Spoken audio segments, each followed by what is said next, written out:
Randy here, Photographer Randy here at Sugar House Park. Photographer Randy here in Salt Lake City. Get another one in there. It's pretty tough, so you've got to decide what you're going to do at that point. Twice a month, the DPS Aero Bureau trains for whatever could come next. Our biggest concern is just making sure everything stays safe. That's our biggest goal, is just number one is safety. Chelsea Tugaw has been a pilot with the Aero Bureau for more than 2 years now.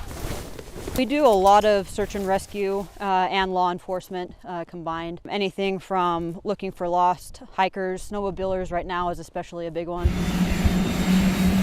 On this day, 321 power check. Power's good.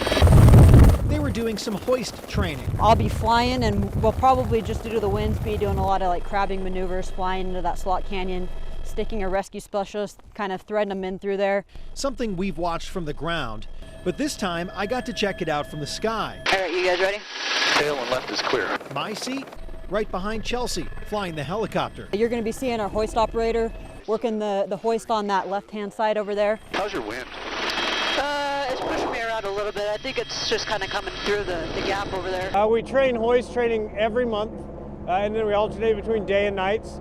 We're practicing deep slot canyons with a 50-foot extension to add on to our total cable length. All right, a little easy forward as we approach in here.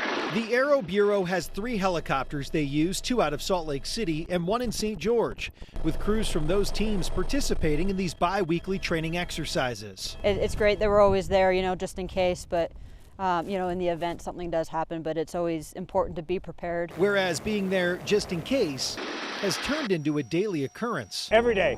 So we're getting a call every day, averaging more than a call a day.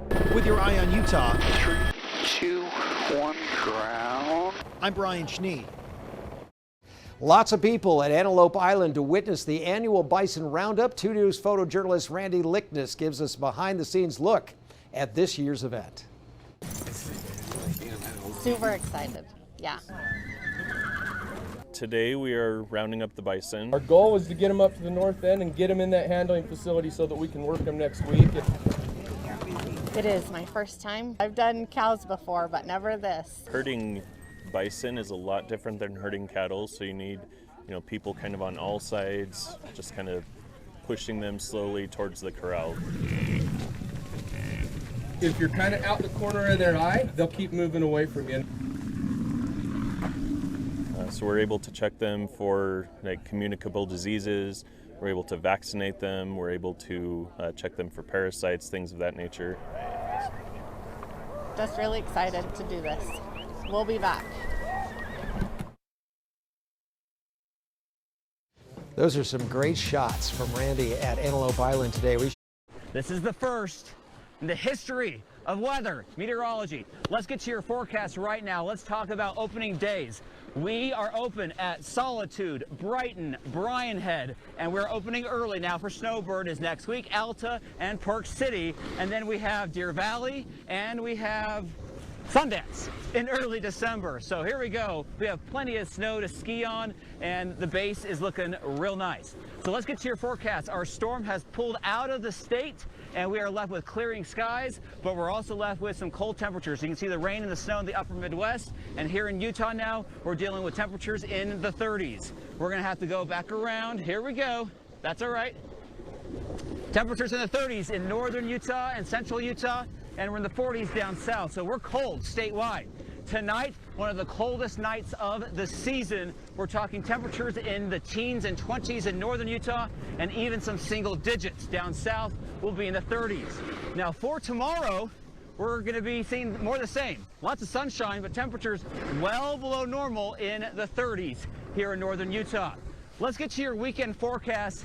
Future track showing a storm out in the Pacific, but the problem is as it moves on shore, it doesn't have any moisture.